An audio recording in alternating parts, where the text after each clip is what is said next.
Your commentator is Basil Rysdale.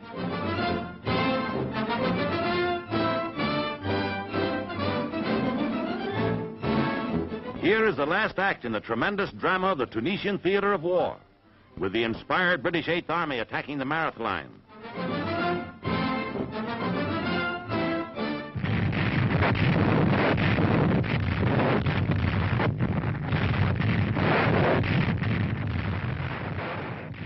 Within range of German guns, they paused humbly for divine guidance before coming to grips with the enemy.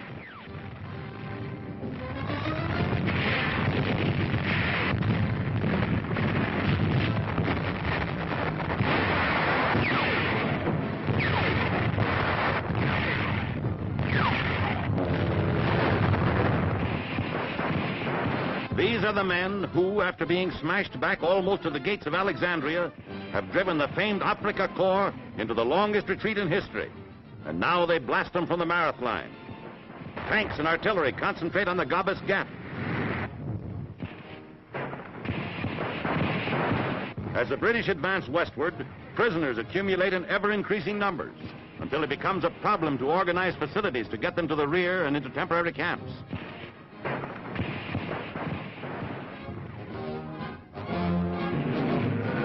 Gabas is taken.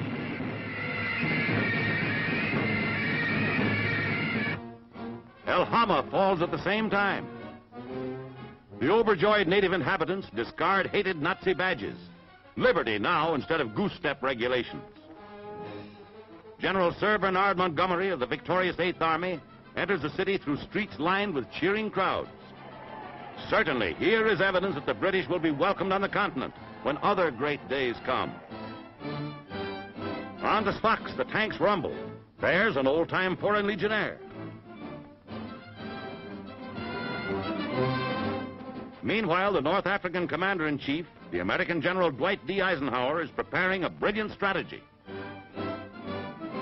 The American Second Corps moves out of the Kasserine Pass and regains ground lost in an earlier setback that came close to disaster. They forge ahead to try and effect a junction with the British Eighth Army.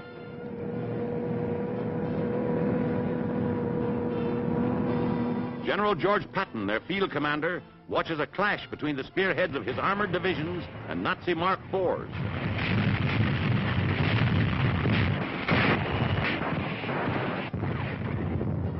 Close to the front lines, they watch the action.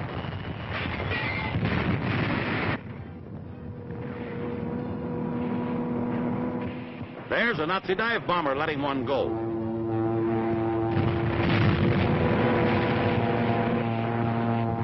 Now American gunners scratch off a Stuka.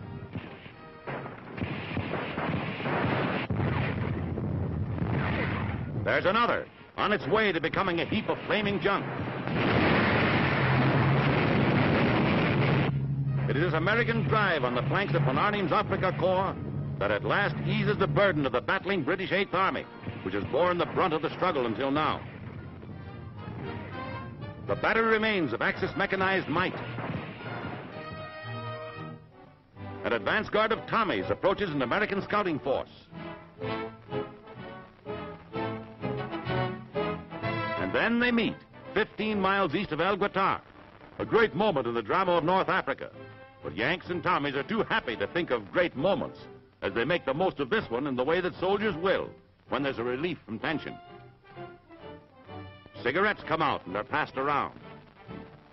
They find out quickly that they don't speak exactly the same language. But they have a good time exchanging helmets and ribbing each other about Cockney or Simon Pure American speech.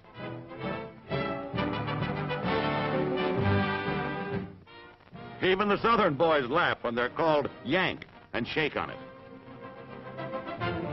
General Eisenhower and General Montgomery meet on the battlefield. And it is from this moment on that the coordinated plan for the final offensive is set.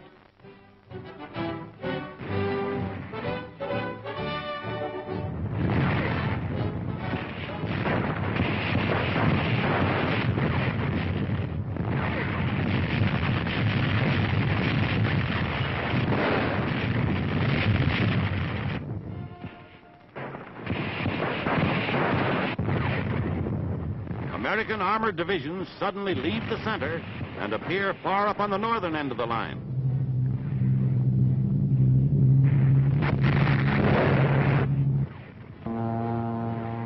Salvos of bombs frustrate every attempt of the Nazis to concentrate reserves and supplies.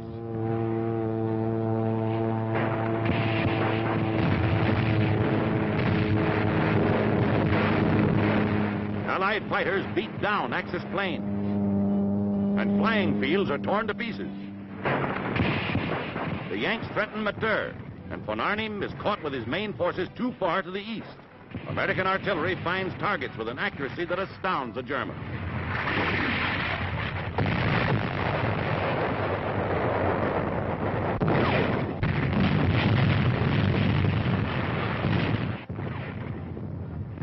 General Anderson, field commander of the Allied forces, meets with General Omar N. Bradley, American field commander. Now the pressure is on. There's the naval station at Bizerte, being pounded by American shells.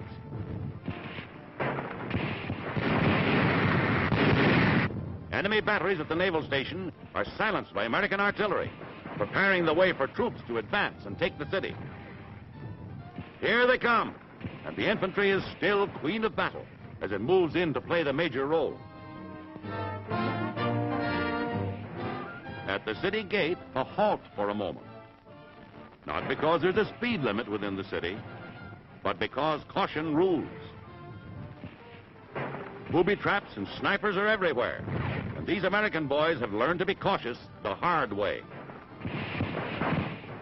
It will take a miracle shot to get him. A sniper is located. And that's the end of him. The ruins of Bizerte look safe, but these Yanks are taking no chances. The city of Tunis falls almost at the same moment, and advance patrols of the British First Army begin to mop up snipers. It isn't long before the Axis rear guard in the city decide that they don't really want to die for Hitler. From Bizerte to the Cap Bon Peninsula, Germans docilely quit cold, even the high-ranking officers.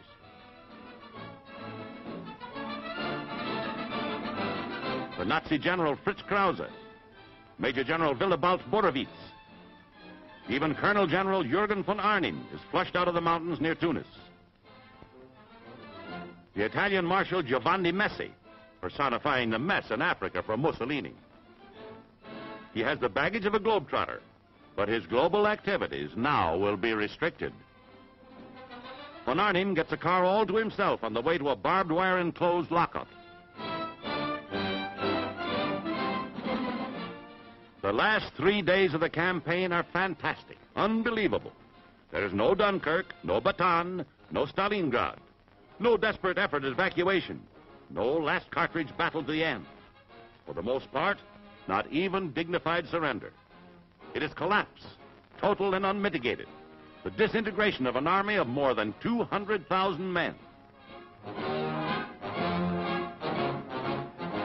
When General Anderson's main forces enter Tunis, the people greet them with a demonstration almost hysterical.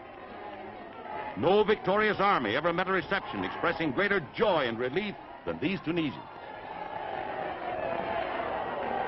Meanwhile, Bizerte is giving the Yanks a welcome. And this is just a foretaste of what will happen on the continent of Europe. An oppressed, long-suffering people giving vent to pent-up emotions. To these liberated thousands, this is the end of Nazi brutalities, Vichy French cowardice, near starvation, forced labor. It is the end of the war for them.